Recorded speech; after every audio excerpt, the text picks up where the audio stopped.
आने वाले ट्यूसडे को तो टेस्ट होगा, स्टार्ट कर दिया। हाँ, ट्यूसडे को तो टेस्ट होगा, लेकिन everything is clear, no doubt. दो ही सिचुएशन में ऐसा हो सकता है, या तो बहुत ज्यादा समझ आ गया आपको, या फिर तो क्या हुआ है बताओ। मैं टेस्ट ले लेता हूँ आप लोगों का। आने वाले ट्यूसडे को तो टेस्ट होगा, स्टार्ट कर दिया। हाँ, ट्यूसडे को तो टेस्ट होगा, लेकिन आप पढ़ते नहीं पढ़ते, वो टेस्ट होना भी बहुत जरूरी है एवरीडे। और बोला भी था मैंने, हर एक को खड़ा करके मैं पूछूंगा, याद है या भूल गए? पढ़ लो एक बार, पढ़ लो। कितने टाइम में पढ़ लोगे?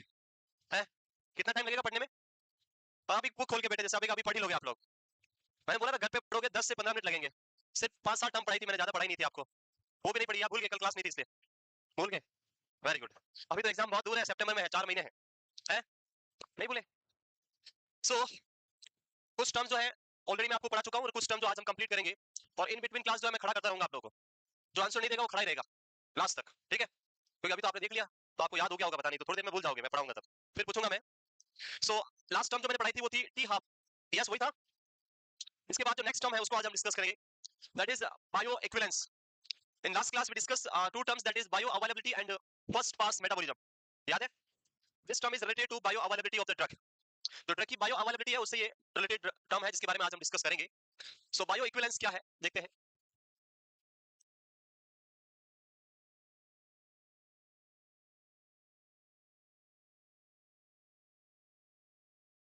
सो आपको एक ड्रग का एग्जांपल जो हम पढ़ रहे थे अभी तक, दैट इज पीसीएम, पैरासीटामोल।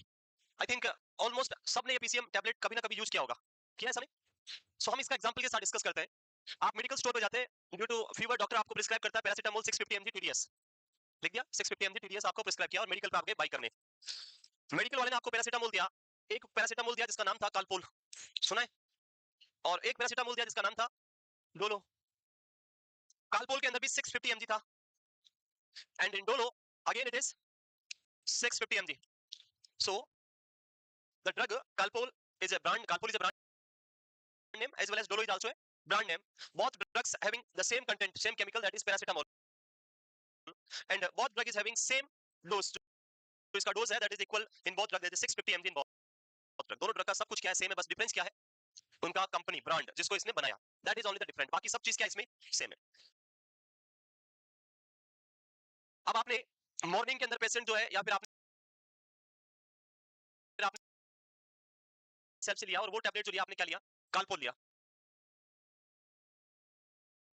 जैसे ही हम कालपोल ओरली लेंगे, टैबलेट एब्जॉर्ब होकर कहां पहुंचेगी?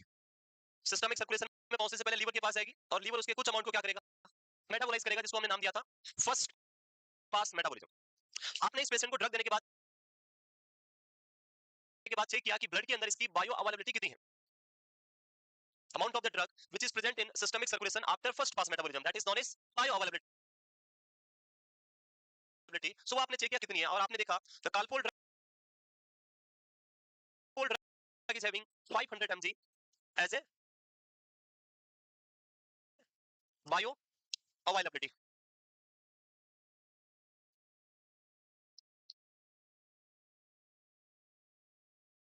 This is the bioavailability functional dose, that is 500 mg, and difference is approximately 150 mg, and this is known as first pass metabolism amount. Clear यहाँ तक? Now in the evening you given the drug that is dolo. सुबह कौन सी दिया? Calpol दिया, शाम को क्या दिया? सेम पेशेंट को आपने डोलो ड्रग दिया। When you given Dolo drug, and Dolo देने के बाद आपने फिर से चेक किया पेशेंट के अंदर क्या, आपने बायो अवेलेबिलिटी चेक किया। The Dolo drug is also having the bio availability, that is 500 mg. This is the bio availability, and 150 is the first pass metabolism. Means दो डिफरेंट ब्रांड की drug, there are two different brand of drugs with equal amount of dose and same content, chemical भी यहाँ पे क्या है, same है, given to the same patient, and the bio availability of both drug is same और equal. ऐसी drugs को हम क्या बोलते हैं? These two drugs are bioequivalent to each other. Calpol and the Dolo drug both are bioequivalent to each other because bioavailability of both drugs are same at same dose and same patient and same chemical. Clear? Now it may be possible कि आप Calpol के साथ Dolo ना देके कोई और drug देते, जैसे आपने पेशेंट को क्रोसिन दे दिया। क्रोसिन में भी क्या होता है? पीसीएम ही होता है, एंड इसके अंदर भी 650 mg आपने दिया,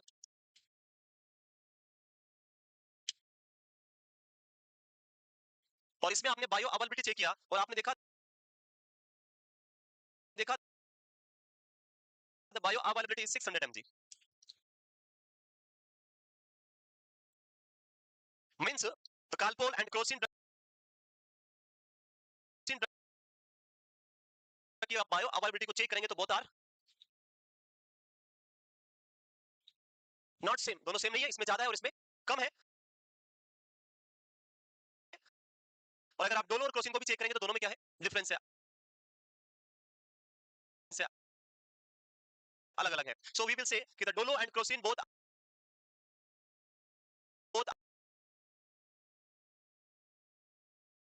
आर बायो अनइक्विवेलेंट, और we can say the calpol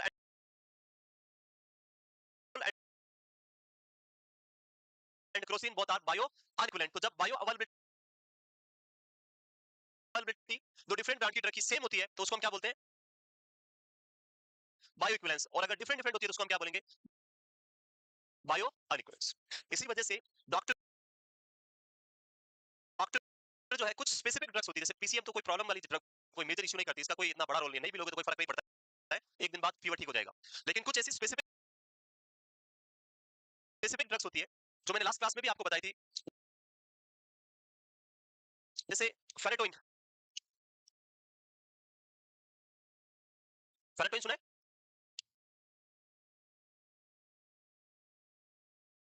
जो फेरेटोइन ड्रग है या एप्टोइन जिसको बोलते हैं, ये जो ड्रग हम यूज करते हैं सीजर्स या एपिलेप्सी को ट्रीट करने के लिए, इसके अंदर भी आप मार्केट में जाएंगे तो बहुत सारे ब्रांड आपको मिलेंगे, लाइक पीसीएम। पीसीएम के कितने कितने ब्रांड, आप जिस सिटी में रहते हैं वहां पे आपको नया ब्रांड मिलेगा। आप अपने घर वाली सिटी में जाएंगे नया ब्रांड, यहाँ आएंगे नया, कहीं और जाएंगे नया ब्रांड, केमिकल सेम होगा पर ब्रांड आपको क्या मिलेगा, अलग अलग। सो फेरेटोइन जो ड्रग है इसका जो ब्रांड है वो कभी भी हम चेंज नहीं करते, डोंट या do not change the brand. और उसका रीजन है, if the drug is bio inequivalent, आपने अगर कोई, जैसे डॉक्टर ने एप्टोइन लिखा आपको और आप मार्केट में गए और आपने इपोइट ले लिया और कोई दूसरा ड्रग ले लिया जिसमें था फेरेटोइन बट कंपनी अलग थी, और उस कंडीशन में दोनों ड्रग्स अगर बायो अनइक्विवेलेंट है, दोनों की बायो अवेलेबिलिटी क्या है, डिफरेंट डिफरेंट है, तो पेशेंट की बॉडी में ड्रग का जो लेवल रहेगा, अमाउंट रहेगा, वो क्या रहेगा, ब्लड में फ्लक्चुएट करेगा, अप या डाउन होगा। और उस कंडीशन में अगर ज्यादा होगा तो टॉक्सिसिटी हो सकती है, और कम होगा तो पेशेंट में क्या आ सकता है, सीजर आ सकता है। इसीलिए डॉक्टर स्पेसिफाइड करता है कि आपको कभी कभी भी इस ड्रग का ब्रांड चेंज नहीं करना है, क्योंकि if the drugs are bio inequivalent then you will be have a serious problem. Clear? तो ये समझ आ गया bio equivalence and bio inequivalence क्या होगा। सो यहाँ पे ये लिखा हुआ है, bio availability of two different brand drugs has same at equal dose is known as bio equivalent. कोई है जो फर्स्ट क्लास में नहीं थे और आज ही है सेकंड क्लास में? सभी थे फर्स्ट क्लास में? ओके, बाकी ऑलमोस्ट सारे थे। तो कुछ टर्म जो है हम ऑलरेडी फर्स्ट क्लास के अंदर जो डिस्कस कर चुके हैं, डे बिफोर यस्टरडे क्लास थी तब, और कुछ टर्म जो अब आज हम डिस्कस करें, तो जो टर्म फर्स्ट क्लास में पढ़ी है उनको आप जो भी आपके आसपास है उनकी नोटबुक से क्या करें, नोट कर लें और उनको एक बार पढ़ के आए, अगर समझ नहीं आता तो आप पूछ सकते हैं वापस। यस, ज्यादा कुछ था नहीं उसमें। सो ये क्लियर हो गया बायो इक्विवेलेंस। इसके नीचे ही आप लिख सकते हैं bio inequivalence, bio availability of two different drug, two different brand drugs is different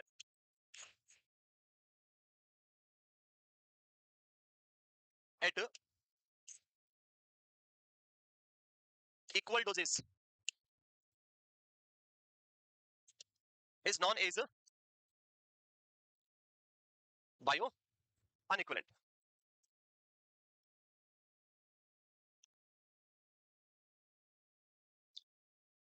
clear है ये सभी को? कोई डाउट नहीं? मूव करें?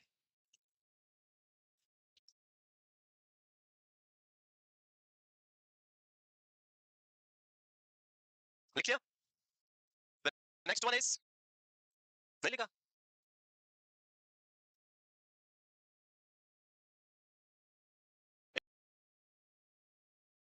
if the bioavailability of two different brand drug at the same doses is same then bioequivalence, or if it's different then it is known as bio unequivalence।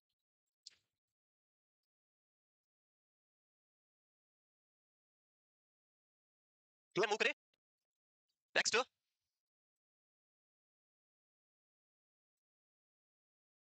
The next one is the loading dose. If you are posted in emergency department this term is very frequently used in emergency department. Doctor will tell you load the patient with heparin or dose बढ़ाएंगे and then maintain this dose at this rate. So loading dose very commonly used in emergency department or in ICU patient. So what is loading dose and what is the maintenance dose? दो term हम पढ़ेंगे यहाँ पे, loading and maintenance dose. So यहाँ पे एक simple सा concept है जो मैं हर बार आपको एग्जांपल के साथ बताता हूँ, हाउस वाला example. This is the new house जो अभी बनाई है.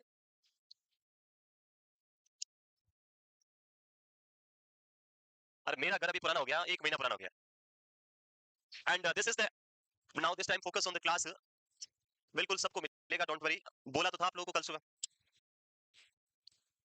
सो दिस इज द टैंक जो घर के ऊपर हम बनाते हैं या लगाते हैं. That is a tank, water tank.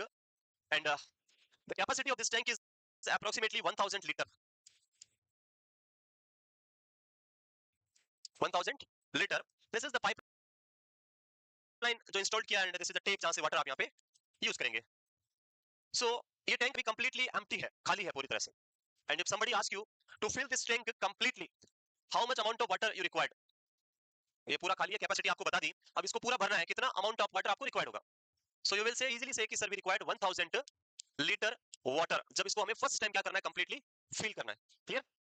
Now after completely filling the tank you started using the water. आप उसको क्या कर रहे हैं, यूज कर रहे हैं. And in whole day, in 24 hours approximately 300 litre water is used. कितना वाटर आपने यूज कर लिया? 300 लीटर आपने यूज कर दिया. Now how many or how much amount of the water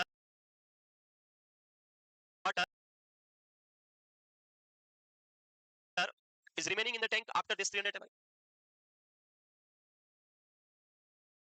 There is a 700 liter water is still remaining in the tank. This is the status on the end of first day. पहला दिन and होने पे आपका status. पहले दिन हमने इसको tank को फुल किया, कितना वाटर रिक्वायर्ड था? 1000. होल डे में हमने 300 लीटर वाटर यूज कर लिया. रिमेन कितना रह गया? 700. Now on the next day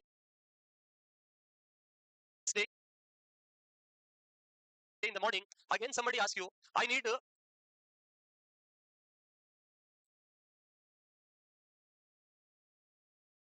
this tank again fill the full level. जो full level है वहां तक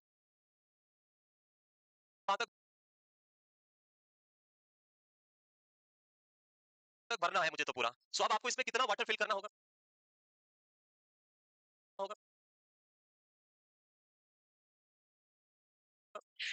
You required add 300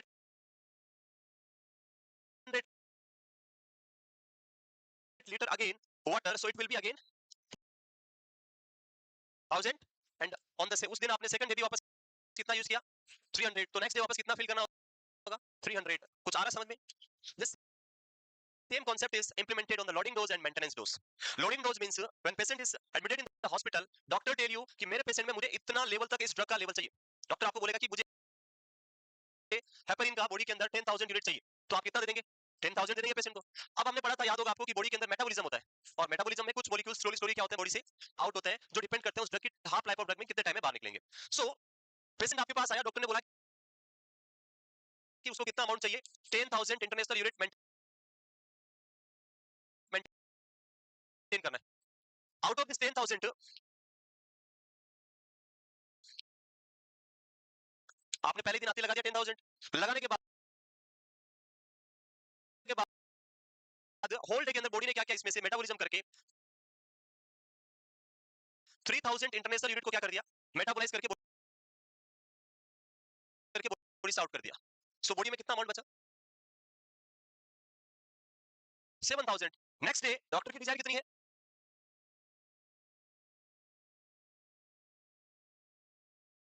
10,000. बॉडी से कितना बाहर चला गया? 3,000. यानी आप कितना देंगे? 10 देंगे या 3 देंगे? If you will add the 10,000 then the dose will be 10 plus 7 17,000. so वो बहुत हाई हो जाएगा. आपको सिर्फ कितना ऐड करना है? 3,000. जो लॉस हुआ है वो ऐड कर दो. एवरी डे 3,000 बॉडी से बाहर जाएगा, आप 3,000 क्या करते जाएंगे? पेशेंट को लगाते जाएंगे. So the amount of the drug which is given in the first time at higher doses to load the drug in body में उस drug के load करने के लिए, उस amount को reach करने के लिए, maximum level तक जो डॉक्टर ने बोला है वहां तक ले जाने के लिए जो फर्स्ट डोज हाई डोज लगाते हैं उसको हम क्या बोलते हैं? Loading dose. और उस डोज को रेगुलर बेसिस पे मेंटेन करने के लिए जो डेली बेसिस पे हम डोज लगाते हैं इसको हम क्या बोलेंगे? Maintenance dose. Clear? Loading and maintenance समझ गए? भाई जितना वाटर यूज करोगे उतना डालते रहो, टैंक पूरा भरा रहेगा। बस सेम कांसेप्ट है लोडिंग एंड मेंटेनेंस का। सो डेफिनेशन में यहां पे ये लिखा है, loading dose means amount of the drug given in the beginning to achieve target concentration quickly or rapidly। जो डॉक्टर को रिक्वायर्ड है टारगेट कंसंट्रेशन उसको क्विकली आपको जो अचीव करना है उसके लिए जो आप अमाउंट दे रहे हो क्या होगा? Loading dose. एंड उसमें से जितना बॉडी से मेटाबॉलाइज होकर बाहर निकलेगा उतना अगले दिन वापस क्या करो? एड कर दो, उसको हम क्या बोलेंगे? Maintenance dose.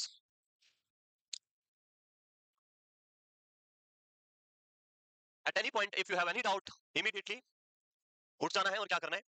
ठोस लेना है। बाद में मौका मिलेगा, बाद में, पर इसका नहीं मिलेगा। बाद में जो सब्जेक्ट चल रहा होगा उसका मिलेगा। तो ये तो खत्म हो जाएगा। यस? नहीं?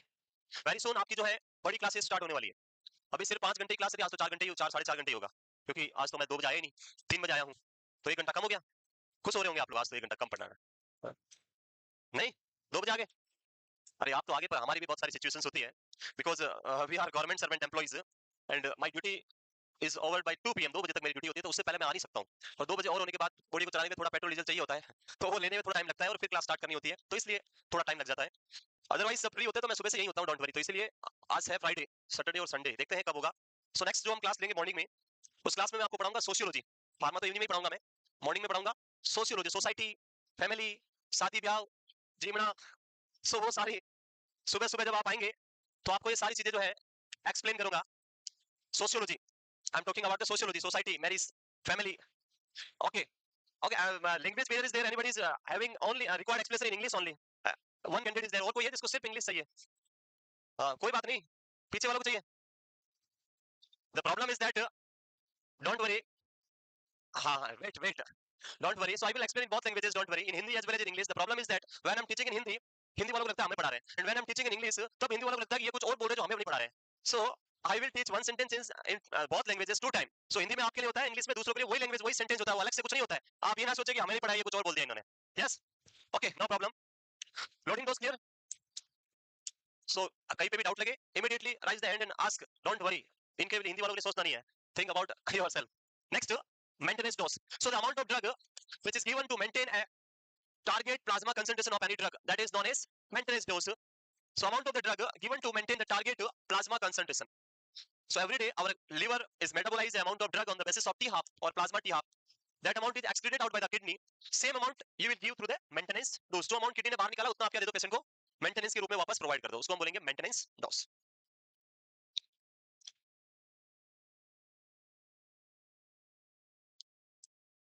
So both terms are clear, loading dose as well as maintenance dose, and one thing is bioequivalence. Next, therapeutic dose। नहीं लिखा? इतना धीरे नहीं लिखना है, तो don't have that much time. हमें कंप्लीट करना है syllabus with in 4 month, and इसमें आपको हमारा साथ देना पड़ेगा, तभी होगा। बाकी ये देखो आंधी चलने लगी बाहर, और ऐसे ही उड़ जाएंगे दिन, दिन को जाते हुए टाइम नहीं लगेगा, आंधी के साथ बह जाएंगे, उड़ जाएंगे। Therapeutic dose, therapeutic means the term therapeutic is used to cure any disease. Therapeutic means to cure any disease. So amount of the drug which required to cure any disease, किसी भी डिजीज को ठीक करने के लिए जो amount चाहिए होता है उसको हम क्या बोलेंगे? Therapeutic dose. Simply like you having any type of infection, आपको इन्फेक्शन होता है एंड आप डॉक्टर के पास गए, doctor prescribe you amoxicillin 650 mg। Amoxicillin कितना होता है? 650, 625 mg BD और TDS according to your body weight, and जो भी क्राइटेरिया वहां पे जो आपको सीबीसी के अंदर मिलता है, according to that doctor prescribe you the drug. So that dose is known as the therapeutic dose. बच्चों के लिए अलग डोज होगा, एडल्ट में different dose, young persons different dose. So every person has different type of therapeutic doses to cure any disease. Amount of the drug to produce therapeutic range. जैसे example लिखा, I think lithium, lithium पढ़ा है? Lithium is a very important drug for your NORCET exam. बिल्कुल, it is very very important drug. Many of the question will ask in your NORCET exam from this lithium drug. Lithium जो है आपको psychiatry के अंदर sir पढ़ाएंगे। So this is the therapeutic range of lithium, 0.8 to 1.2 mg per dl, which is required to cure the mania. mania को cure करने के लिए आपको इतना थेरेपेटिक रेंज मेंटेन करना होगा ब्लड के अंदर। Next,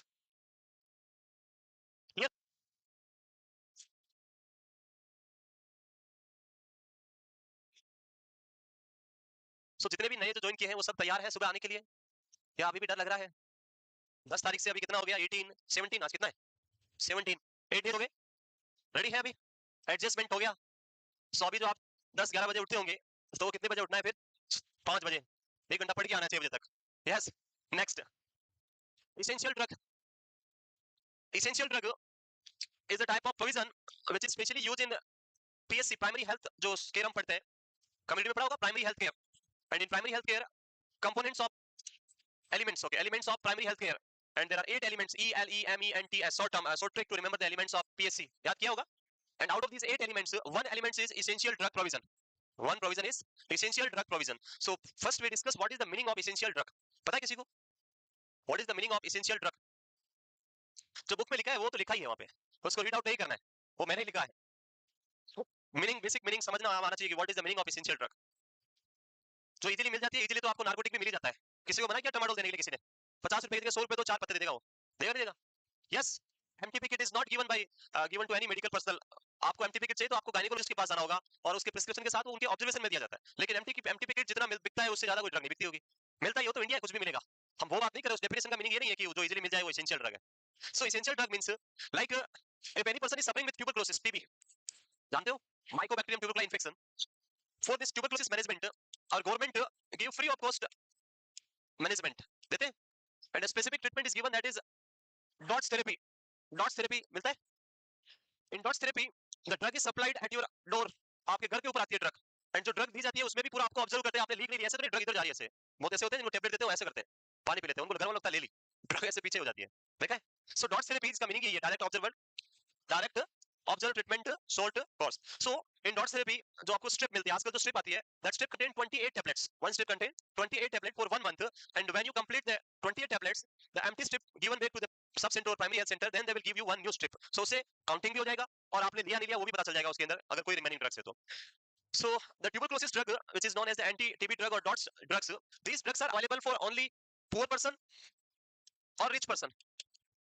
This is available for only poor person or for the rich person. सबके लिए होता है. It is available for everyone, not only for poor person or not only for a rich person. They are not taking any money from the richest person or they are not giving any money to poor person. को पैसे तो मिलते हैं. Poor person TB वाला जिसको TB हो जाता है उसको पता है पैसे मिलते हैं गवर्नमेंट की ओर से. कितने रुपए मिलते हैं? कितने रुपए मिलते हैं? 500 रुपए, 1000 rupees. 1 month में 500. So total amount is given, that is 3000 rupees is given to the person, and that is equal to 6 month. Total amount which is given to a person, that is 3000 rupees to a TB person. If you are registered, जो आप government hospital PSC CSC पे registered करते हैं तो आपके account में 1500 2 time और may B 500 6 time और may be 3000 1 time in 6 month deposited by the government. So वो गवर्नमेंट की पॉलिसी है, उसको आप कमेंट में पढ़ेंगे. But essential drug means the drug which is easily available to everyone, easily accessible to everyone. यहाँ पे कोई प्रायोरिटीज नहीं है कि this is the VIP person, so this drug should be given to this one, इसको पहले देनी है, गरीब आदमी को 4 दिन बाद बुलाओ, इसको नहीं देना. ऐसा होता है? ऐसा कुछ है नहीं इसके अंदर. सो अगर ऐसा कुछ है तो वो रॉन्ग है. In essential drug provision, the drug is available for everyone, easily accessible for everyone. That drug is known as essential drug, like a TB drug. Other drugs like iron tablets, folic acid iron tablet, मिलता है PSC पे. Other drugs like PCM is easily accessible and available for everyone at the primary health center. So these all drugs are known as the essential drugs. So drug which is easily accessible and easily available, उनको क्या बोलते हैं? Essential drug. Like the folic acid tablet, anti-tubercular tablets, or paracetamol. These are the essential drugs.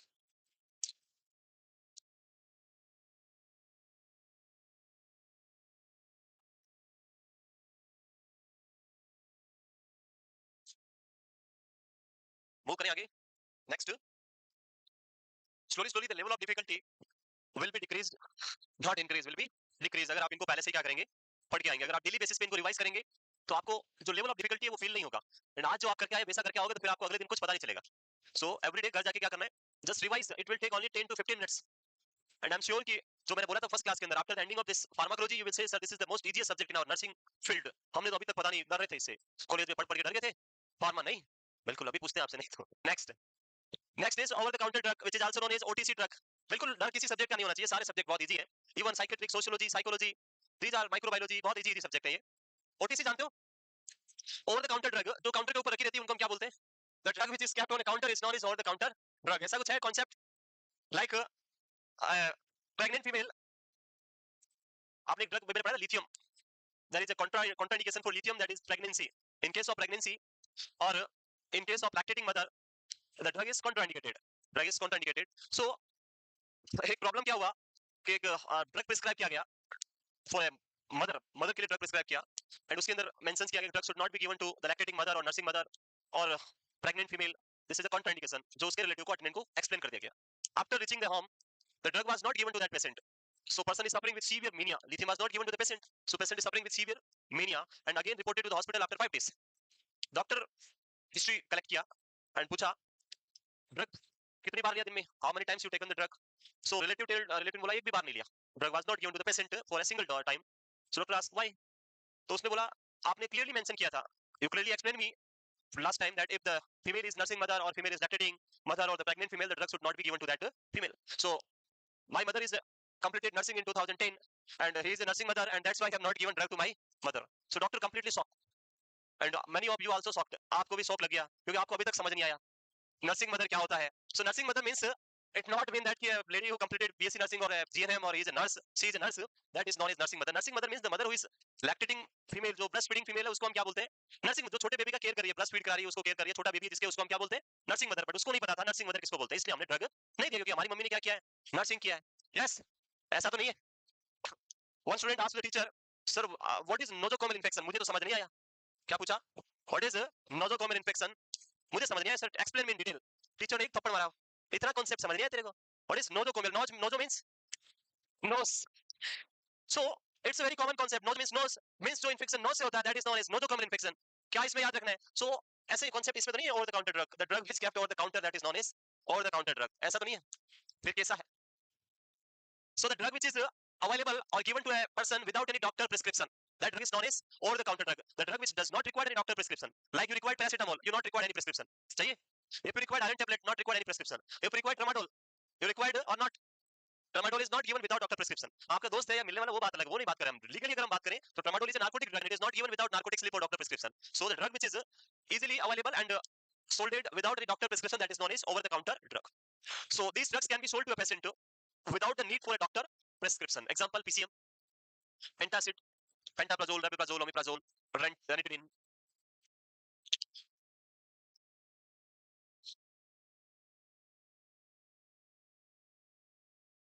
Clear? Move करें. ठीक है. The next term is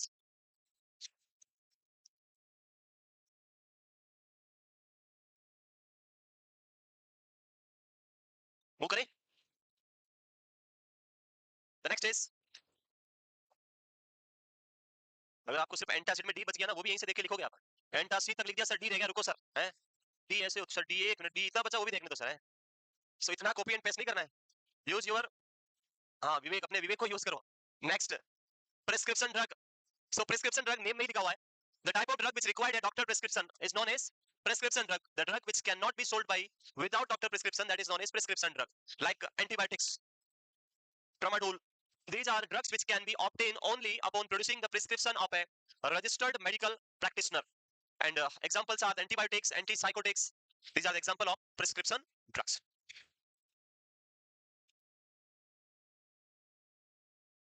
Clear? So over the counter drug and prescription drug. Over the counter drug without doctor prescription and prescription drug means with doctor prescription only.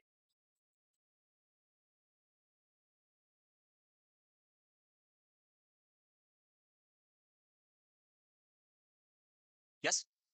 है? Encounter, encounter term नहीं होता है ऐसा कुछ. पढ़ा आपने कहीं पे? हाँ, एनकाउंटर नहीं होता है. एनकाउंटर ड्रग ऐसा कोई टर्म हम यूज फार्माकोलॉजी में नहीं करते.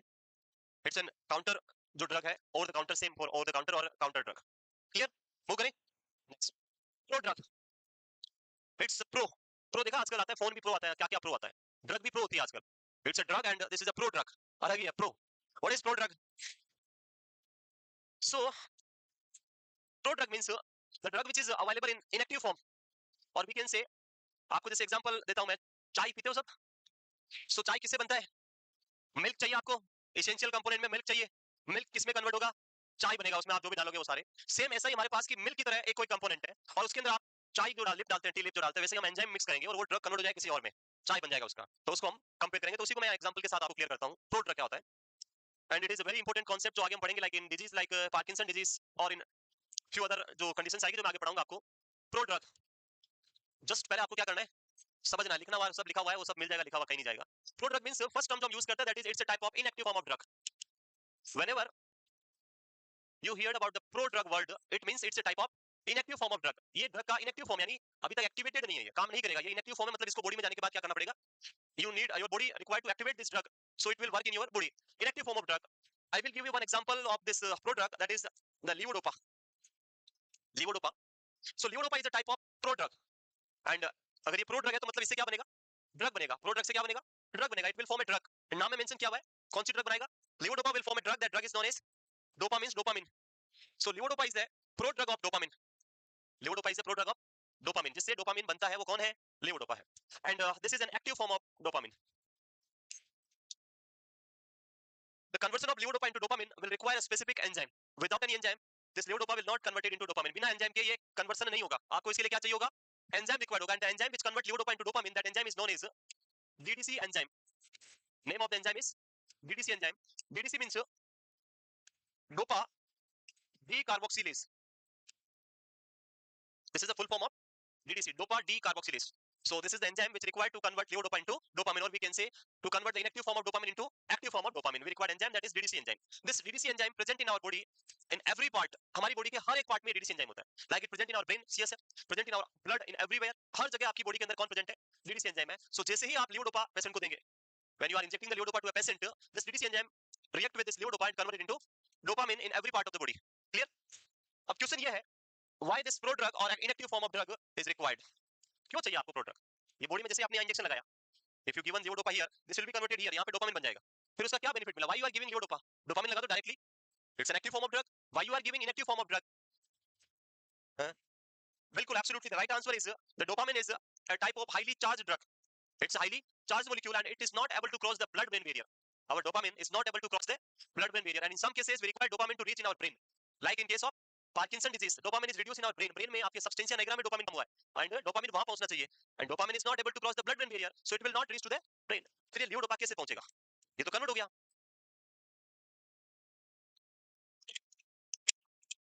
When pharmacologists discovered this drug, levodopa, and given to the patient with Parkinson disease, the main aim is this drug should reach to brain. This is the main aim. Drug should reach to the brain. So when you given this drug to the patient, this is the blood vessel of the patient, and here the brain. This is the blood-brain barrier, and this is your beautiful brain. Midbrain, pons, medulla, spinal cord, and cerebellum. So this drug should reach here by crossing this blood-brain barrier. So you injected drug here. This is a dopamine, and dopamine reach at this level, but it is not able to cross this blood-brain barrier, so it's returned back to this circulation. Dopamine नहीं पहुंच पाया. हमने क्या किया? नया drug, and the name of the drug is LD, that is levodopa. And when levodopa given to this patient in the blood there is an enzyme which is known as DDC enzyme, and this levodopa combined with DDC enzyme, through this reaction it again converted into dopamine, and when this dopamine reach here, again our blood-brain barrier kick out this dopamine and revert back to the circulation. So what is the benefit giving levodopa? Levodopa तो अभी भी यहाँ नहीं पहुंच पाया अंदर. तो यहाँ पे क्या किया गया? So in whole reaction the main problem is this DDC enzyme. ये DDC enzyme ये तो levodopa किसमें convert कर रहा है? डोपामिन में. और हमें ये करवाना भी है, कन्वर्सन करवाना. We need this conversion, but where? We require in brain, not outside the brain. We require the conversion inside the brain. हमें brain के अंदर convert करवाना है. So we need to give a drug which block this DDC enzyme. हमें एक ऐसी drug देनी है जो किसको block करे? DDC enzyme को block करे, but only peripheral में, blood के अंदर ही करे, brain के अंदर block नहीं करे DDC enzyme को. और वो drug कौन सी होगी? अरे नाम नहीं पहले समझ लो. पहले DDC को block करेगी लेकिन drug brain में नहीं पहुंचेगी, तो कौन से टाइप की drug होगी? जो drug highly charged होगी वो कभी blood brain barrier को cross नहीं करेगा. So we will give a drug that is known as carbidopa. That is carbidopa. It mixed with levodopa. This carbidopa is a DDC blocker drug. ये क्या करती है? इसको block कर देती है. It's a DDC blocker drug and it is a highly charged drug. So it is always present in our circulation, peripheral part में रहेगा और brain में नहीं पहुंचेगा क्योंकि highly charged है. And second thing, it block the DDC enzyme. So levodopa will not convert it into dopamine, and levodopa reach here, and through this blood-brain barrier it is easily reach into the brain. Brain के अंदर आपका DDC enzyme इसको क्या कर देगा? Convert कर देगा dopamine में, और आपके person का जो deficiency थी dopamine की वो cure हो जाएगी. So ये है concept. कभी क्वेश्चन आ जाए कि why levodopa is always given with carbidopa? तो it is not due to increasing the level of dopamine. की carbidopa भी dopamine का level बढ़ाती है, कोई भी dopamine है, ये भी दोनों dopamine नहीं है. Dopamine drug कौन सी है? levodopa. ये कौन सी drug है? It's a DDC enzyme blocker drug. ये dopamine नहीं है. It's a DDC blocker drug. So it is given to block the DDC enzyme. So we can increase, or we can say we can allow this levodopa to reach in the brain. Clear? Prodrug आया कुछ समझ में? Prodrug का concept simple सा याद कर रखना है. What is the concept? Prodrug is a type of inactive form of drug which is given to a patient, and in our body it converted into active form by the help of various enzymes. So this is the prodrug. It is an inactive form of a drug which is converted into an active form of after metabolism or by the help of enzyme. Like the levodopa is a type of prodrug. Levodopa, metronidazole, these are the prodrug. तो घर जाना है आज और आपको क्या करना है? Question is why levodopa is given with carbidopa? ढूंढ के लाओगे? यस सर, ऐसे बोलो, बता तो दिया पूरा. और क्या ढूंढना है घर जाके? I already explained in detail. Just आपको अपने नोटबुक पे एक बार आपके हाथ से करके लाना है. Yes? जो रिएक्शन हमने बनाया वैसे बना के लाना, क्या करता है ये। यस, 2 बार इसका क्वेश्चन आया है कि एक पेशेंट आपसे पूछता है, one patient is asking to the nursing officer, I am suffering with this Parkinson disease and doctor is prescribed me dopamine.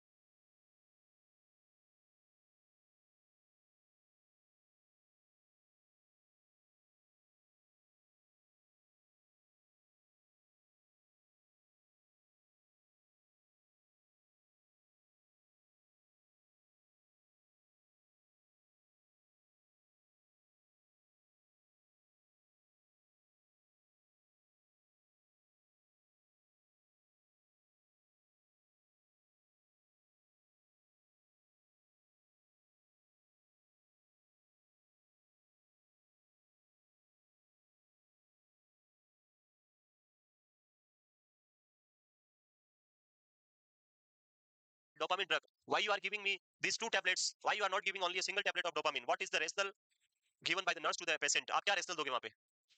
So वहां पे options था, levodopa is given with carbidopa because carbidopa increase the availability of dopamine in your brain. एक option था वहां पे। तो ये question पूछा जाता है, आपको ये याद रखना है कि क्यों हम प्रोवाइड करें, why we are giving levodopa with carbidopa. The answer should be to increase the availability of levodopa in brain. It prevent the destruction of dopamine. भाई destruction को prevent कर रहा है पेरिफेरल के अंदर, और आपको कहां रीच करवा रहा है, ब्रेन के अंदर। Clear? Next, potency of drug. Potency means power. Potency means power. So potency of drug means the power of any drug. Drug के अंदर कितना पावर है, लाइक एक पीसीएम है, पैरासिटामोल फीवर को रिड्यूस करती है, तो वो फीवर को रिड्यूस करने में उसके अंदर कितना पावर है, जितना पावर है उसका क्या होगी, पोटेंसी होगी। Potency of the drug is the power of any, some drugs are less potential, some drugs are very very high potential, like one example is haloperidol. Haloperidol is a highly potential drug, and if you are giving higher dose of haloperidol it will produce severe side effect which is known as EPS, extra pyramidal symptom, and that's why you required a very little amount of haloperidol to a patient to cure the psychotic symptoms or schizophrenia. तो potency means क्या हो गया, power of any drug, drug का कितना power है उसमें, उसको हम क्या बोलते हैं, पोटेंसी। तो मैं यहाँ पे लिखता हूँ, जैसे एग्जांपल लिखता हूँ मैं एक, जो हमें अगली टर्म को समझने में हेल्प करेगा। Example is that a person is having body weight approximately 110 KG. Patient का बॉडी वेट कितना है, एक पर्सन का बॉडी वेट 110 केजी है, and this person is able to lift the weight approximately near by 70 KG. ये कितने kilo weight को lift कर सकता है, the person is able to lift the weight which is having 70 kg. So अगर मैं आपसे पूछूं कि what is the potency of this person, तो इसका पावर कितना है, ये 70 kg को उठा सकता है, that is the potency of this person, ये इसके अंदर पावर है इतना। अब अगली टर्म हम देखेंगे यहाँ पे, second term, that is the efficacy of the drug. Efficacy means the maximum effect produced by a drug. What is efficacy? Maximum effect इसके बीच में आप लिखेंगे प्रोड्यूस बाय अ ड्रग। एक ड्रग अपना कितना इफेक्ट प्रोड्यूस कर रही है आपकी बॉडी में, that is known as efficacy. So मैं इस एग्जांपल के साथ अभी आपको क्लियर करूंगा। This 70 KG is potency of the person, power of the person, person का पावर है, एंड आपने बोला कि ये 70 केजी का, अच्छा इसको उठा के इधर रख दो, उसका पावर है उसमें, इजीली उठा के रख सकता है, बट पर्सन जो है उठा रहा है, उसका वेट जो है 70 केजी वाला जो वेट है उसको नहीं उठा रहा है, he is only lifting the 50 KG. उसका पावर कितना है, 70 केजी का, बट वो काम कितना कर रहा है, 50 केजी का। So we will say the maximum work done by the person is 50 KG, but power of the person is 70 KG, काम चोरी कर रहा है, सेम ऐसा ही है। जो potency of the drug that will be different, and the efficacy of the drug means उस potency में से ड्रग कितना इफेक्ट आपकी बॉडी में प्रोड्यूस कर रही है, how much potential power is produce in your body by the drug. जो पोटेंशियल पावर मेरे अंदर है उसमें से मैं कितना आपको दे रहा हूं, वो क्या होगा, मेरा एफिकेसी। यस, क्लियर है? अरे कुछ आ रहा समझ में? सो आपको भी बहुत बार बताते हैं ऐसे, आपका अंदर पोटेंशियल होगा कि I can study for 10 hours, मैं 10 घंटे पढ़ सकती हूं, बोलते बहुत सारे से 15 घंटे पढ़ सकती हूं, पढ़ सकता हूं, बोला है, लेकिन पढ़ते 2 ही घंटे हैं, फिर भी कर तो मैं इतना सकता हूं, बट बस। सो that is the potential power is may be different and efficacy may be different. You have the higher potential power but you are not utilizing the complete potential power. तो आज से स्टार्ट कर दो अपना पूरा potential power use करना। Your potential power should be equal to your efficacy. जो आपकी एफिकेसी है वो पोटेंसी के बराबर होनी चाहिए, तब तो आएगा मजा। पोटेंसी तो ज्यादा है, एफिकेसी कम है, फिर रिजल्ट अच्छा नहीं आएगा। और it may be you should produce higher efficacy compared to your potency, potency से ज्यादा कर दो, फिर तो मजा ही मजा, फिर कुछ करना ही नहीं, बात बचा नहीं। Yes, next, affinity of the drug. ये सारी वन लाइनर टर्म्स है जो बाद में बहुत हेल्प करेगी हमारी। Affinity of the drug, affinity means binding capacity to a receptor site, ability of a drug to bind on a receptor, that is known as affinity of the drug. example देखते हैं, like these are the receptor, ये आपके क्या है, receptors है। I'm drawing 4 receptor here, the receptor number A, B, C and D. These are the 4 receptor for a drug, and here we have the drug molecule, these are the drug molecule. Now when you given this drug to the patient, this drug will move and bind on the receptor, drug अंदर जाएगी और क्या करेगी, अपने receptor पे bind होगी। So if the drug is binding on all the receptor, we will say drug is having 100% affinity. Affinity means binding capacity of any drug. If drug is binding on all the receptor, we will say drug is having 100% affinity. Now, कहाँ चला गया? You given one more drug to this patient, and in this case the drug is binding on this receptor, drug is binding on this receptor, but not on this and not on this. Drug दो पे bind होती है, दो पे bind नहीं होती है. So we will say in this case drug is having an affinity of 50% only. Affinity कितनी है यहाँ पे? Only 50% because it is only binding on the 50% receptor. It is not binding on 50% and binding only on 50%. So affinity of the drug in this case 50%. Now you will tell me the affinity in this case, like drug is, what is the affinity of this green drug? So we'll say the drug is binding on a single receptor out of 4. So अगर आपको नहीं आता तो आप निकाल भी सकते हैं, परसेंटेज निकाल सकते हैं. Binding on how much receptor, only 1, total 4 multiply by 100. This is the percentage निकालने का फार्मूला है. So this will be 25. So answer is 25%. तो अब इजी हो गया, निकाल सकते हैं एफिनिटी, कोई भी निकाल सकते हैं. Okay, one more example I will give you. You will tell me what is the affinity in this case. These are the receptor. So these are the number of receptor and one drug which is binding like this. Now tell me what is the affinity of this drug? What is the affinity of this drug? These are the options: 75%, 60%, 30% or 40%. What is the affinity of this drug? So simple concept है. अगर नहीं पता तो क्या कर सकते हैं आप, कैलकुलेट कर सकते हैं. So binding, total binded receptors are 3 and total number of receptor are 5. 4 का है 5, multiply by 100. So this will be 20 and 20 multiply by 3 means 60%. So answer should be 60%. ये नहीं रट लो, 2 पे है तो 50% बोलना है, 3 पे है तो 75, 4 पे है तो 100. Number of receptor may be different. So you calculate the percentage and calculate the binding capacity easily. Yes? समझ में आ गया affinity? So what is affinity? It is the ability of the drug to bind with receptor. यहाँ पे सिर्फ हम binding capacity देख रहे हैं. रिसेप्टर का एक्टिवेशन हो रहा है या नहीं हो रहा है वो हम बात नहीं कर रहे. We are not discussing that कि रिसेप्टर इज एक्टिवेटेड और not. We are just discussing about the ability to bind on a receptor and that ability is known as affinity of the.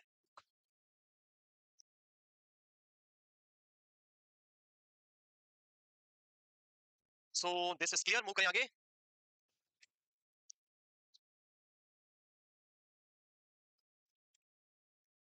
The next one is the intrinsic factor of any drug. Intrinsic factor of the drug. So like affinity is the binding capacity of any drug. Now the second term is intrinsic factor of drug. It is also related to affinity. So यहाँ तक लिख लिया तो हम इस पे discuss करते हैं. Here, like in this example, the affinity of the drug is 60%. Now I'm changing the equation. For like on every receptor drug is binded. Now the affinity is 100%. Affinity is 100%. After binding on the receptor number A, B, C, D and E. Now receptors के काम क्या? Receptor पे जब drug bind होती है तो उसके काम क्या? What is the function of this drug molecule on the receptor? Either it can stimulate the receptor or either it can block the receptor. दो ही function होते हैं. Either it can stimulate or either it can block the receptor. So the receptor number A is stimulated by the drug. Receptor number B is blocked by the drug. Receptor number C is stimulated by the drug. D is stimulated by the drug and E is also stimulated by the drug. So the ability to stimulate the receptor. पहला जो term था हमने क्या लिखा था? The capacity or ability to bind on receptor, that is affinity, binding capacity. In this situation, ability to stimulate the receptor, that is known as intrinsic factor of drug. The difference clear है दोनों के बीच में, affinity and intrinsic factor. Affinity means ability to bind on the receptor, that is affinity, and to stimulate the receptor, that is known as intrinsic factor. So in this situation, the affinity is 100%. Now, if we calculate the intrinsic factor in this equation, now calculate the intrinsic factor. Total receptor which is stimulated 4 and total number of receptor which is binded by a drug molecule 5 multiply by 100. So this will be 80%. So I will say the affinity of the drug is 100% and the intrinsic factor of the drug is 80%. Clear? Now I will give you another example. You calculate both. आपको दोनों calculate करना है. So these are the receptor A, B, C and D. And this is the drug molecule which is binded on this and this and not here. So ये just ऐसे लगा, यहाँ पे bind नहीं है, मतलब आप ये समझ लो. And this drug is stimulated and stimulated. Now calculate the intrinsic factor as well as the affinity of the drug. First is affinity बतानी है आपको. Affinity is 75%. Then intrinsic factor 75%, 100%. Anyone affinity भी 100. So remember that in case of affinity, the formula is number of receptor binded with drug. Formula अगर आप नहीं समझ पा रहे तो आप लिख भी सकते हैं. Affinity is equal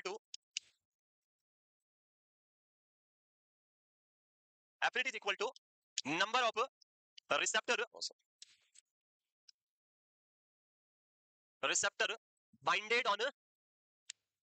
binded by drug. Drug ने कितने रिसेप्टर को बाइंड किया उसके नंबर लिखना है ऊपर, divided by total number of receptor. So इस इक्वेशन में कितने रिसेप्टर ने बाइंड किया, यहाँ पे कितने ड्रग ने बाइंड किया रिसेप्टर पे, 1 2 एंड 3. सो ऊपर कितना लिखेंगे हम 3 और ये आगे लिखना मल्टीप्लाई बाय 100, इधर multiply by 100. 3 total number of receptor 4 multiply by 100 it will be 25 and multiply by 3 is the 75%. Clear? This is for affinity of the drug. So यहाँ पे करेक्ट क्या होगा, affinity में 75%. In case of intrinsic factor, the formula is the meaning of intrinsic factor is ability to stimulate a receptor. So यहाँ पे ऊपर क्या होगा, number of stimulated receptor divided by number of, very important जो याद रखना वो याद रखना है, drug binded receptor, not total number of receptor. अरे भाई जिस पे ड्रग बाइंड नहीं हुआ कैसे स्टिमुलेट होगा, जिसके ऊपर ड्रग बाइंड नहीं हुआ क्या वो स्टिमुलेट हो सकता है, तो वो तो पहले कंपटीशन से बाहर हो गया, जिसने फॉर्म ही नहीं भरा वो एग्जाम दे सकता है, दे सकता है. और आप बोलो ये मेरा कंपटीटर है, ये भी एग्जाम नहीं दे रहा फिर भी मेरा कंपटीटर, कैसे आपका कंपटीटर. सो जो बाइंड ही नहीं हुआ है वो आपका स्टिमुलेट कैसे होगा, the drug which the receptor which is not binded by a drug, how can it stimulated by a drug. So same यहाँ पे क्या लिखना, number of drug binded receptor. So अब हम इसको अगर यहाँ डालें, यहाँ पे इस फॉर्मूला को यहाँ पे पुट करें, हमारे इसमें कहाँ गया, तो यहाँ पे ड्रग बाइंडेड रिसेप्टर और स्टिमुलेटेड रिसेप्टर कितने पहले 1 2 एंड 3, तो 3 ड्रग बाइंडेड रिसेप्टर कितने 1 2 एंड 3 मल्टीप्लाई बाय 100, तो आंसर क्या आएगा 100. सो इंट्रिंसिक फैक्टर कितना है यहाँ पे 100% है, एफिनिटी कितनी है 75%. क्लियर, हल निकाल लोगे अब. सो ये है, इसके आगे भी क्या लगाना है यहाँ पे 100. तो घर पे जाके आपको 5 एग्जांपल लिख के लाने दोनों के, ठीक है, 5 एग्जांपल बनाने हैं और उनमें आपको दोनों निकालना है, एफिनिटी भी निकालना है और उसके साथ में इंट्रिंसिक फैक्टर भी निकालना है, अलग अलग, किसी का भी सेम नहीं होना चाहिए, ठीक है, वो करें. So the intrinsic factor means the ability of a drug to stimulate the receptor, किसी भी रिसेप्टर को स्टिमुलेट करने की ability, that is known as intrinsic factor of the drug.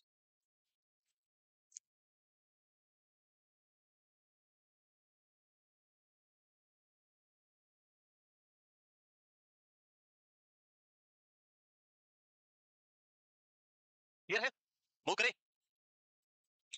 Next, agonist drug. So on the basis of affinity and intrinsic factor of the drug, now we discuss two more terms, that is agonist and antagonist. In this example I change the equation. Now this drug is binding on this receptor and stimulating this drug binding on this receptor but not stimulating this drug binding on the receptor but stimulating this. So यहाँ पे क्या हो रहा है कि आपके पास total receptor number of receptors are 4 receptor, out of 4 receptor 3 are binded with the drug, out of these 3 binded receptor 2 receptor are stimulated and 1 receptor is blocked by the drug is only stimulating the 2 receptor. So if any drug or any chemical molecule which bind on any receptor and stimulate them, or we can say increase the activity of that receptor, that type of substance or molecule or chemical is known as agonist type of drug or chemical. जो activity को क्या करता है, stimulate करता है, increase करता है, बढ़ाता है, उसको हम क्या बोलेंगे agonist. The type of drug which stimulate a receptor or increase the function of a receptor, that is known as agonist drug. And in case number C, drug is binding on the receptor but not stimulating them. In this situation the receptor जहां पे drug bind हुई है, this drug blocking the action of this receptor, इस receptor के action को क्या कर रहा है, ब्लॉक कर रहा है. So when a drug block or decrease the action of a receptor, that is known as antagonist drug. Agonist means increase the activity and antagonist means decrease the action of the receptor. Clear? So आगे हम पढ़ेंगे various drug like dopamine agonist drug, एक मैंने अभी लिखा था DDC blocker drug, so that is the levodopa. Carbidopa is a DDC antagonist drug and the levodopa is a dopamine agonist drug. levodopa तो dopamine की एक्टिविटी को increase कर रहा है, levodopa increasing the dopamine activity and carbidopa decreasing the DDC activity, so that is known as DDC antagonist drug. Carbidopa. Agonist means an agonist is a drug that binds to a receptor producing a similar response to the chemical and the receptor or a receptor.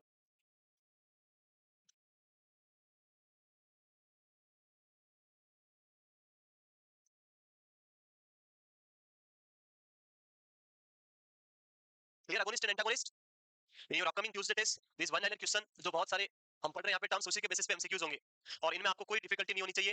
Question आ गया कि drug which blocking the action of receptor is known as, तो उसमें आपको कोई answer देने में problem आनी नहीं चाहिए, आंसर होना चाहिए एंटागोनिस्ट. यस, तो नंबर भी आने चाहिए 100% आने चाहिए, आपकी एफिनिटी इंट्रिंसिक फैक्टर सब कुछ. यस, पूरा पोटेंशियल पावर और आपकी एफिकेसी दोनों 100% होना चाहिए.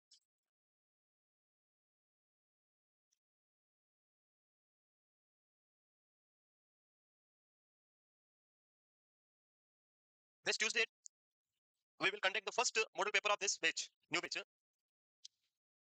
We will see, we will have a new topper or we will have old one जो पहले से ही है वही होगा. यस, नहीं आए उनमें ज्यादा जोश होगा पढ़ाई करने का, नहीं है उनका खून अभी उबाल ले रहा है, गर्म पूरा, ठंडा नहीं हुआ अभी. तो आप लोगों का ज्यादा गर्म है या जो पहले से पढ़ रहे हैं उनका है, देखते हैं कौन आएगा. नए पुराने, पुराने, अरे पढ़ा तो सबको एक ही चीज रहा हूं मैं यहाँ पे, तो ना तो नए होने चाहिए ना पुराने, सबके नंबर 100 आने चाहिए, सब बराबर. कोई टॉपर नहीं, सब equal, all are same. Yes, आएंगे हैं? नहीं होगा, मूव करें। सो नेक्स्ट नहीं लिखा,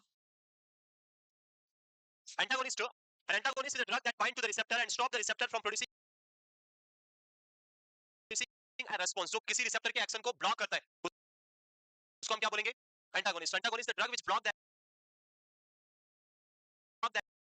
activity of a receptor, that is known as an antagonist drug.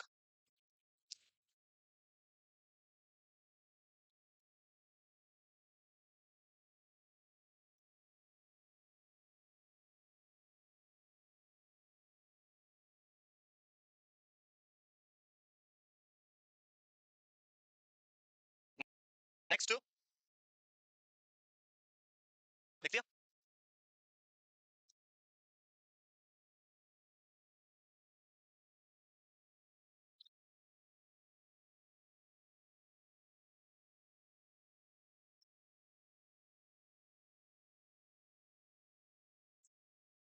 Yes, don't, आप बोलो, मैं आता हूं पीछे, आवाज आएगा नहीं, एनर्जी वेस्ट होगा आपका। आपको भी कुछ पूछना है? यस, क्या क्या? हाँ हाँ,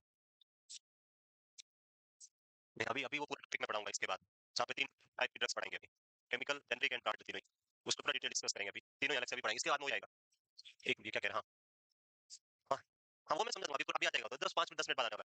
हाँ, वो तो एक एग्जांपल दिया मैंने, ये नहीं कि फिक्स हमेशा 1000 में से 300 लीवर निकालते हैं, जैसे example only, every drug has different different bioavailability and first pass metabolism, it is not depend on liver kidney, it is totally depend by the manufacturer company, they will decide the bioavailability and first pass metabolism, वो decide करते हैं कितना metabolism कराना है, कितना वो रखना है। हाँ, और वो बताते हैं डॉक्टर्स को, जब सेल करते हैं ड्रग्स तो डॉक्टर्स को पता होता है, इसलिए वो वही ड्रग्स प्रिस्क्राइब करेंगे। हाँ, वो मैं अभी जेनरिक में पूरा पढ़ाऊंगा, पूरा डिटेल पढ़ाऊंगा, उसमें समझ आ जाएगा।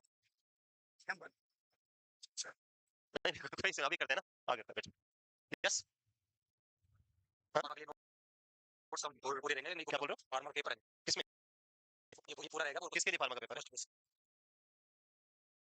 नहीं, पोस्ट बीएससी के लिए तो कभी, यहाँ जो हमारा पूरा फोकस होता है वो मैं कॉम्पिटिटिव एग्जाम के हिसाब से कंपेयर करते हैं स्टडी, तो आपको वहाँ थ्योरी ज्यादा लिखनी होगी वहाँ पे, तो है ना, ये जो टॉपिक इसमें पढ़ाऊंगा वो सारे हैं चीजें, लेकिन ये शॉर्ट है, जो एग्जाम के व्यू से हमें करने के लिए काम आएंगे, इसमें आप 10 लाइन और ऐड कर सकते हो, वैसे उसके लिए आप, हाँ उसके लिए आप एक कोई सी भी बुक ले लो, छोटी सी बुक ले लो कोई भी फार्मा की, जिससे थ्योरी आप लिख सको, समझ आपको समझ आएगा इसको पढ़ने के बाद। Next, the next is drug effect. So आप लोगों को 1 मिनट मिलता नहीं, बातें स्टार्ट है, ऐसा नहीं पढ़ाई कर लें, रिवीजन कर ले, वो नहीं, बातें कर लेते हैं, चलो 2 मिनट मिल गए। So the next one is the effect of drug or drug effect. Drug जो भी whatever drugs we are taking, these drugs is having a specific effect on our body. Every drug is having specific effect on our body. Like if I am taking paracetamol PCM, then PCM will have the antipyretic effect or analgesic effect on my body. और उन effects को हम यहाँ पे different types से study करेंगे. So first we discuss the primary effect of drug or therapeutic or desired effect. Desired effect और therapeutic effect. So desire means जो आपको चाहिए, ड्रग किस लिए लिया आपने, that is your desire effect, for the purpose जिसके लिए आपने ड्रग लिया, like if I am suffering with fever and I am taking paracetamol, so what is my desire effect to PCM, what is the desire effect from PCM, the PCM should reduce my fever, that is my desired effect from PCM. So desired effect means or the therapeutic effect means the effect of the drug जिसके लिए हमने drug को body में लिया है, उसी को हम क्या बोलेंगे, desired effect. Like antipyretic effect of paracetamol is the desired effect of PCM. If you are taking diclofenac, the desired effect of diclofenac is analgesic effect, that is the desired effect of diclofenac. Here atropine sulfate is a type of anticholinergic drug, and this is given to reduce oral secretion or GI secretion before surgical procedure. पढ़ा था मैंने, आपने पढ़ा था?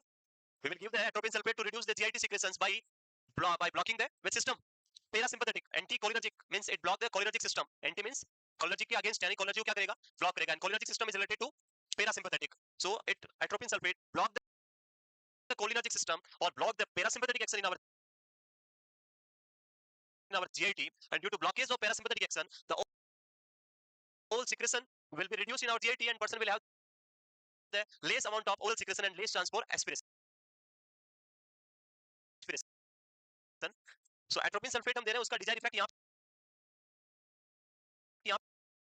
पे क्या in this situation to reduce the oral secretion.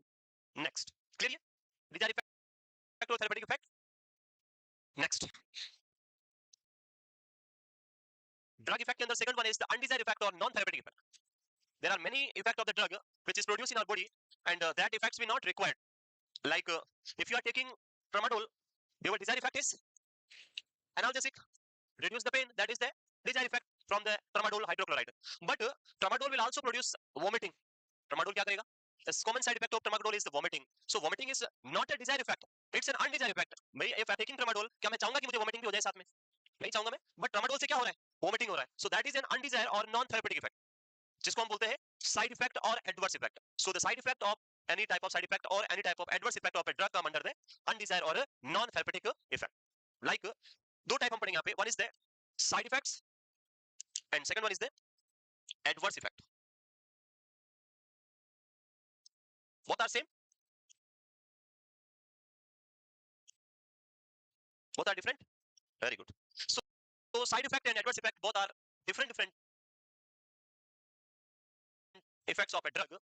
Which one is more easy to treat? Side effect. Can we treat the adverse effect? Can we treat the adverse effect? क्या हम adverse effect को ठीक कर सकते हैं? Yes sir, गलत।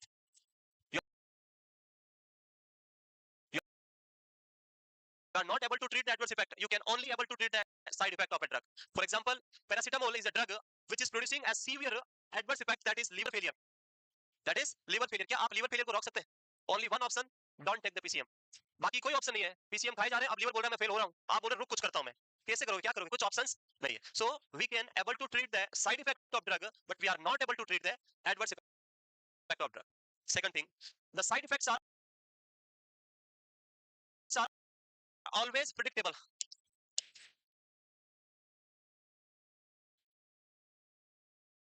Predictable means you already know about that कि इसको लेने से ऐसा होगा. You already know that if I will take tramadol, then I will have the vomiting. So that vomiting effect is known as the side effect of tramadol. So side effects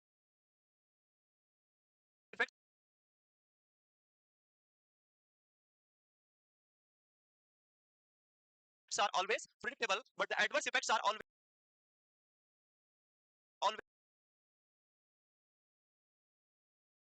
unpredictable. You cannot predict that. Like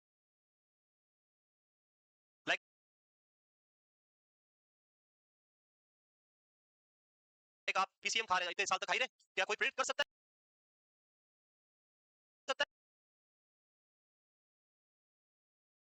है कि इस as में liver failure होगा?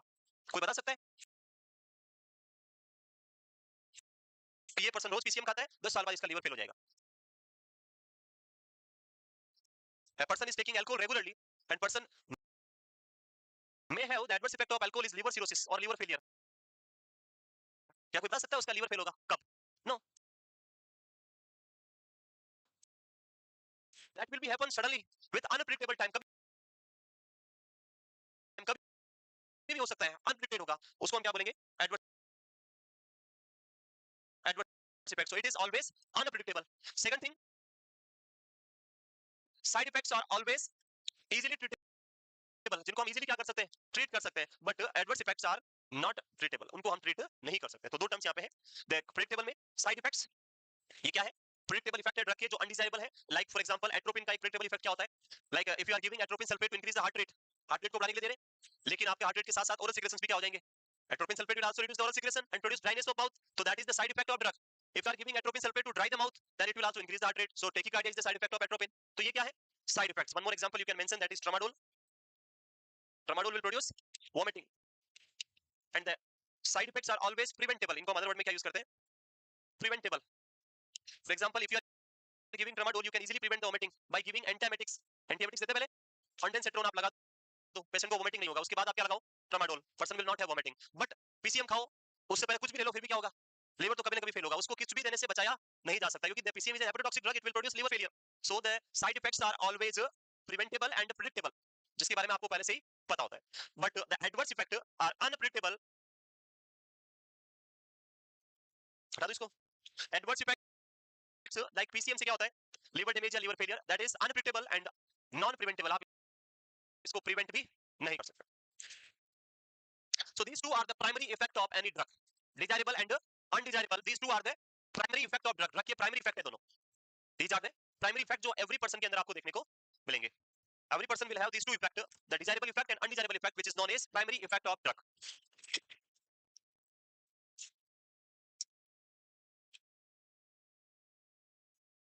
Move करें, next move करें. The next is secondary effect of drug. Primary effect में थे आपके, primary effect में क्या क्या थे, desirable and undesirable, both are the primary effect of drug. Now we have the secondary effect of drug.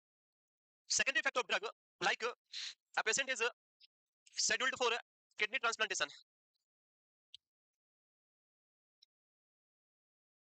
Doctor advise before kidney transplantation, patient should be given or should be started a very important drug, that is steroid therapy. सुना है, steroid therapy. Equation is patient is scheduled for kidney transplantation and doctor is advised to start the steroid therapy like dexamethasone, prednisone or whatever corticosteroids जो भी है वो start करने के लिए बोला है before 2 days, 4 days, 5 days before the kidney transplantation. So first question is, what is the purpose for giving, आप ही हो, अरे पीछे नहीं देखना है, आप बैठ जाओ इस लाइन में, आप भी बैठ जाओ, अरे खड़े हो जाओ,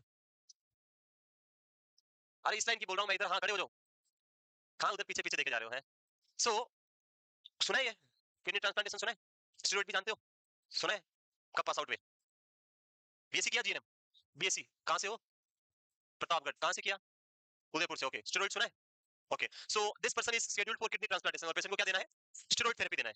स्टेरॉइड क्यों देंगे इस पेशेंट को, क्या रीजन है उसका, है किस लिए देते हैं, जल्दी ठीक हो जाए, थोड़ा जोर से बोलो, अरे डोंट हेजिटेट, डरना नहीं है, मैं बताऊंगा, नहीं आएगा तो बिल्कुल आपको डरना नहीं है, किसी को भी डंडा नहीं है, मेरे पास कोई पनिशमेंट नहीं है किसी के लिए, ये तो सिंपली ऐसे ही आपको थोड़ा बीच बीच में कॉन्शियस करेंगे. हाँ, सेल की प्रोग्रेस को बढ़ा देता है, उसके लिए हम क्या यूज करेंगे, स्टेरॉइड यूज करेंगे. ओके बैठ जाओ, यस आपके पास में, बताओ आपके पास में, और इतना पीछे नहीं, जो जेएनसी का टी शर्ट नहीं पहना है पर्पल कलर में, हाँ, फर्स्ट थिंग इज जब भी कोई जो एक बैड हैबिट्स होती है, बहुत बार बता दी मैंने, and I will not explain you again again, है these all are the bad habits, बताया था, और इसका पूरा explanation Shri sir will teach you in psychiatric with psychosexual development by the Sigmund Freud. हाँ, तो what is the purpose for giving steroid therapy for the kidney transplantation patient, है power immunity बढ़ाने के लिए स्टेरॉइड थेरेपी हम patient को provide करते हैं. आपने क्या बोला था, सेल को ग्रोथ को बढ़ाने के लिए, कुछ ऐसा, ओके बेड, कुछ और बताना है, यही बताना है, मैंने कुछ गलत तो नहीं बोला, आप यही बोल रहे थे, यस और नो, अरे क्यों छुप रहे हो, क्या डर लग रहा है क्या, है अभी तो 10 दिन हो गए आए हुए सबको, नए वालों को डर लगता है, नहीं लगता है, डरना चाहिए, हाँ अभी देखो डरता है, अभी तो स्टार्टिंग है, देखो बाद में, हाँ आगे सबसे पहले अभी तो बोला मैंने, बताओ व्हाट इज बैड हैबिट्स, अभी बोला मैंने, भूल गए, स्टेरॉइड थेरेपी जानते हो, सुना है, नहीं सुना, सुना है, okay. What is the desired effect of steroid therapy, anti inflammatory, okay, that is the additional desired effect, is not primary effect. Steroid का what is primary steroid effect, का प्राइमरी इफेक्ट क्या होता है स्टेरॉइड का, steroid mainly क्यों देते हैं हम, किस लिए लेते हैं, एंटी इंफ्लेमेटरी तो होता है, वो उसका सेकेंडरी है. लाइक अगर मैं किसी पेशेंट को एट्रोपिन सल्फेट दे रहा हूं तो उसका मेन इफेक्ट होता है कार्डियक सिस्टम पे, लेकिन जीएटी वो भी कम करता है, वो सेकेंडरी है उसका, तो ऐसे ही स्टेरॉइड का प्राइमरी क्या है, नहीं पता है, ओके बैठ जाओ, देखो आप ही बताओ, हाँ जी, यस बताओ, why we are giving steroid therapy to a patient with kidney transplantation, है to suppress the immunity, okay बैठ जाओ, this is the third answer, सब याद रखेंगे, अपना अपना आंसर आइडिया हटा सकते हैं अगर किसी को लग रहा है गलत या सही है तो, हाँ इधर से कौन बताएगा, ये तो आगे वाले तो सब, हाँ आप बताओ, आप नहीं लग रहे हो, मैं नहीं हो, नहीं वालों को पूछ रहा हूं मैं बस, टू प्रिवेंट इन्फेक्शन, ओके, और मेंटेन, ओके बैठ जाओ, हाँ यस बताओ भाई, बहुत स्माइल कर रहा, बताओ बहुत खुश, अरे नहीं पीछे, आपके जस्ट पीछे से पीछे, हाँ what is the purpose, what is the purpose using steroid therapy, immuno suppress, okay बैठ जाओ. अरे this is the basic question जो हर बार एग्जाम में आता है, कितनी बार आता है, उसमें आप क्या क्या ग्रोथ बढ़ा रहे हो, कम कर रहे हो, क्या क्या कर रहे हो. स्टेरॉइड थेरेपी का सिंपल सा पर्पस होता है to suppress your immune system, आपकी इम्यूनिटी को खत्म करने के लिए, पावर को कम, इम्यून पावर को रिड्यूस करने के लिए हम क्या यूज करते हैं? Steroid therapy. सो वो कॉमन क्वेश्चन है, बहुत बार आएगा और बहुत बार पढ़ोगे। अभी तक नहीं पढ़ा तो आप पहली बार लिख लो, नहीं पता जिनको। What is the purpose behind using steroid therapy as an immuno suppressant? So यहाँ पे जब हम किसी को किडनी ट्रांसप्लांट करते हैं तो उससे क्या होता है? किडनी हम किसी दूसरे की लेंगे, अपनी लेते हैं, दूसरे की लेते हैं, वही तो पता है ना? क्या इधर से निकाल के इधर लगा दो, अरे दूसरे की लेते हैं। जब हम किसी अदर पर्सन का, when we are taking a kidney from other person, that organ is foreign body for our body, foreign body for my body. So body will check with immune system, body अपने immune system के साथ check करेगी कि this is my organ और this is organ from a different person और different animal, something जो भी है। सो बॉडी उसको चेक करके रिजेक्ट नहीं करे। To prevent the rejection of organ by the immune system, we will suppress the immune system. भाई अगर आपसे कोई पावरफुल आदमी है जो आपको पीट सकता है, उसको पहले लगा दो, प्रोपोफॉल लगा के सुला दो। अब वो आपको पीट पाएगा? नहीं, क्यों? क्योंकि आपने उसको सुला दिया, वो उठ ही नहीं पाएगा तो क्या पीटेगा? होता है भाई, अगर ज्यादा ही पावरफुल है तो बांध दो पहले, फिर उसके सामने करो पूरा अपना खेल, तो कुछ नहीं कर पाएगा। सेम लाइक दैट कि आपका इम्यून सिस्टम किडनी को क्या कर सकता है? रिजेक्ट कर सकता है। सो उससे पहले इम्यून सिस्टम को पैरालाइज कर दो। तो अब क्या रिजेक्ट करेगा? तो हमने तेरे को रिजेक्ट कर दिया। Yes, so the purpose of using steroid therapy in kidney transplantation condition, that is immunosuppressant. This is the desired effect of steroid therapy. Now when we are giving steroid therapy to a patient and we are suppressing the immune system, the problem is that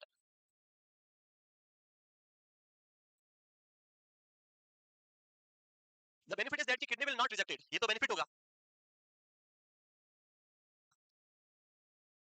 but the problem is that due to the weak immune system,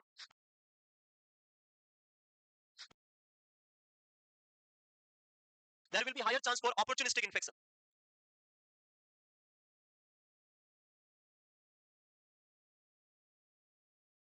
There will be higher chance for infection in our body. Steroid को use करने से infection हो जाता है, खत्म नहीं करता है, उल्टा हुआ। When we are using a steroid therapy, our immune system will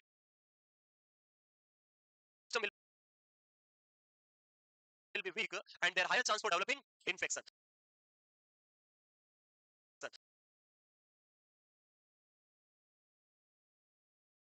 And if this person who is taking steroid therapy and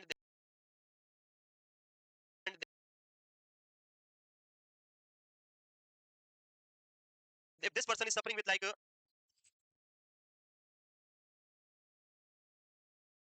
like this person will having the tuberculosis after using steroid therapy. Steroid को use करने के बाद patient को TB हो गया, तो that tuberculosis infection is considered as the secondary effect of drug. One more thing, if you are using steroid therapy, this will suppress the immune system and kidney will not reject it. That is primary effect. But when you are using the steroid therapy, it will highly impact a special type of cell in your stomach. मैं उसका नाम नहीं लिखता हूँ हर बार क्योंकि आपको ही पूछता हूँ.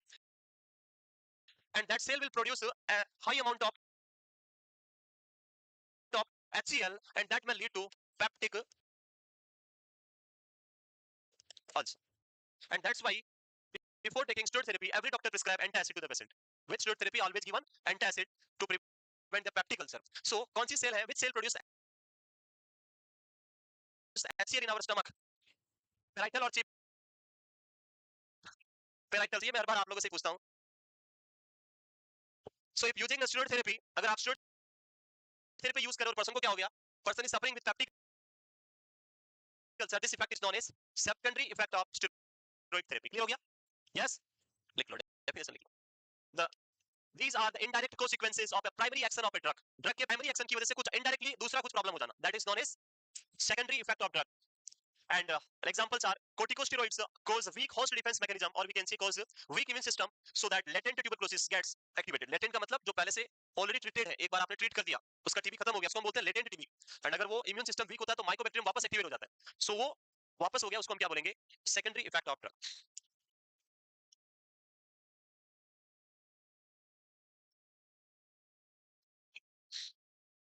आ रहा है समझ में? Yes? नहीं आ रहा है? No sir, very good. So समझ में तो आना ही पड़ेगा. No या yes कुछ काम नहीं चलेगा. घर पे जाना है, सेल्फ असेसमेंट करना है, तब पता चलेगा कि आ रहा कि नहीं आ रहा है. अभी तो आ ही रहा है क्योंकि मैं बता ही रहा हूँ.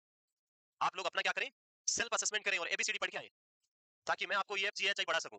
आप एक्सपेक्ट करते हो कि एबीसीडी से स्टार्ट करें तो वो कभी कभी बाहर निकल जाता है. हमें लगता है कि इतना तो आपको आता ही होगा. ये हवाएं कुछ नहीं हुआ, डोंट उधर नहीं देखना है, उधर ही बसता रहता है, हमेशा ही बसता है. नेक्स्ट लिख लिया. The next is after the 15th of June monsoon will be enter in our Rajasthan and after that you will have a rainy season और ये गर्मी से आपको छुटकारा मिलेगा. सो बहुत कम दिन बचे, बस 1 महीना ही बचा है, बहुत कम है और उसमें भी 4-5 दिन ऐसे हवा में निकल जाएंगे तो ज्यादा टाइम नहीं लगेगा. बस सोचते रहो एग्जाम की डेट 15 सितंबर, सब दिन ऐसे निकल जाएंगे, पता ही नहीं चलेगा. Next, toxic effect. सो टॉक्सिक इफेक्ट इसको अंडरस्टैंड करना बहुत इंपॉर्टेंट है बिकॉज हम टॉक्सिक इफेक्ट को भी साइड इफेक्ट की तरह समझते हैं या एडवर्स इफेक्ट की तरह समझते हैं. So toxic effect is adverse effect, side effect और समथिंग एल्स. क्या है फिर टॉक्सिक इफेक्ट और पॉइजनस इफेक्ट? हाँ, क्या है? So I will give you an example. Like a patient is suffering with cardiac failure or cardiac arrest and doctor advised to the patient for a loading dose of heparin and with maintenance dose every day. or I will give you a real example जो मैंने देखा था, मैंने जो face किया था. That is, a patient is suffering with diabetes mellitus and doctor advised to the nursing staff that give the patient 10 ml insulin mixed with 100 ml D25 to treat the hyperkalemia. Patient is suffering with diabetes mellitus as well as kidney problems. Diabetes is the most common problem for kidney. Kidney failure होने का सबसे common cause क्या है? Diabetes mellitus, specifically chronic renal failure. So this advice is given by doctor to a nurse, and the nurse is, according to the order, drug is given to the patient. Drug given. After giving the drug, okay, I will give you both scenario before the administration of drug and after the administration of drug. Before administration of the drug, the patient is walking in the corridor, and nurse ने उसको बुलाया. Nurse called the patient for this treatment. So patient अपने bed पे पहुंच गया. Nurse started the drip, and after starting the drip and completion of this drip, within 2 minutes patient was on ventilator with oral intubation. Patient intubate हो गया और किस पे पहुंच गया? Ventilator पे पहुंच गया. So this type of condition is occurred due to the poisonous or toxic effect of drug. अब यहाँ पे क्या toxic effect था? What is toxic effect? So remember that in your Mosby book there is a question. अगर आप books पढ़ेंगे और उसमें questions पढ़ेंगे तो question है, a child is suffering with a temperature of 103 or 4 degree Fahrenheit and doctor round पे आता है and doctor जो treatment लिखता है night में उसमें लिखता है CST, continue same treatment, no change in the treatment, and after 2 hours or 3 hours the patient is suffering with febrile seizure. The options are, who is responsible for this situation? Options are a nurse, doctor, ward boy और जो भी है other जो भी है. So the correct answer is nurse is totally responsible for this condition. Why? The reason is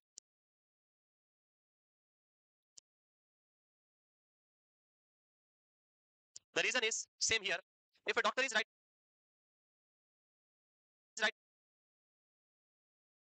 like this 10 ml of insulin, that is completely wrong prescription. Insulin is never prescribed in ml. Insulin is always prescribed in international unit, IU. If you require 10 ml of insulin, remember that 1 ml of insulin is equal to 40 international unit. 10 ml is equal to 400 international unit, which is enough to kill a patient. 400 international unit is very, very high dose of insulin. Your glucose level will be 0. Patient will die because of hypoglycemia. So, in this situation, the effect of insulin is known as a toxic effect of drug. So, toxic effect का meaning side effect नहीं है. Side effect are the effect which is different from a desired effect. Side effect क्या होते हैं? Desired effect के अलावा होते हैं. Other than desired effect है वो side effect और adverse effect है. Toxic effect is the, we can say, increment in the desired effect. Desired effect का बहुत high level पे हो जाना. Insulin का desired effect क्या है? What is the desired effect of insulin? To reduce the glucose at a normal level. Glucose को normal level पे reduce करना. That is the desired effect of insulin. In this situation, insulin producing their effect. Insulin अपना काम कर रहा है, but वो अपना काम बहुत हाई लेवल पे कर रहा है. Insulin producing decrease the glucose level. Insulin glucose के लेवल को decrease कर रहा है, but बहुत हाई लेवल पे कर दिया और बॉडी के लिए वो क्या हो गया? टॉक्सिक. और उसी इफेक्ट को हम क्या बोलते हैं? Toxic effect of drug. If you are giving heparin at the limited doses, that will be beneficial for a cardiac patient to prevent a clot formation. But if you are giving heparin at higher doses, that will produce bleeding, and that bleeding is known as toxic effect of heparin. So toxic effect means desired effect का बहुत high level पे increase हो जाना, उसी को हम क्या बोलते हैं? Toxic effect. क्लियर? तो टॉक्सिक इफेक्ट इज नॉट कि कोई टॉक्सिक पॉइजन पी लेगा उसके इफेक्ट को टॉक्सिक बोलेंगे। कोई भी ड्रग आपकी बॉडी के लिए क्या हो सकती है? Toxic.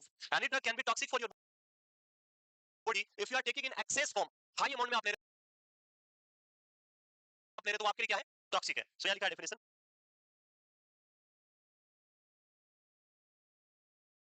These are the excessive pharmacological action of the drug to overdose. Either it can be overdose or prolonged use of drug. So that effect of drug is known as toxic effect of a drug. This toxicity divided into two types. Meaning समझ आया toxic effect का? जो भी drug का pharmacological या primary effect या desire effect है उसका एक्सेसिवली इंक्रीज हो जाना, that is known as toxic effect of drug. Example like overdose of heparin lead to bleeding, overdose of insulin lead to severe hypoglycemia. These are the toxic effect of drug.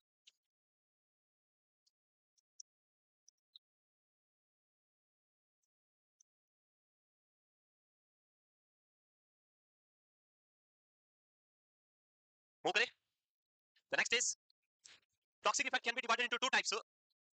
The overdose or toxicity can be divided into two types. That will be the absolute overdose or the relative overdose. Absolute and relative. पहले आप समझे उसके बाद मैं समझाता हूँ. So overdose जो है वो दो टाइप से हो सकता है. Absolute and the relative. Absolute means 100% drug is given in comparison to a normal dose at higher level. जो normal dose होता है उससे आपने 100% ज्यादा दिया, वो क्या है?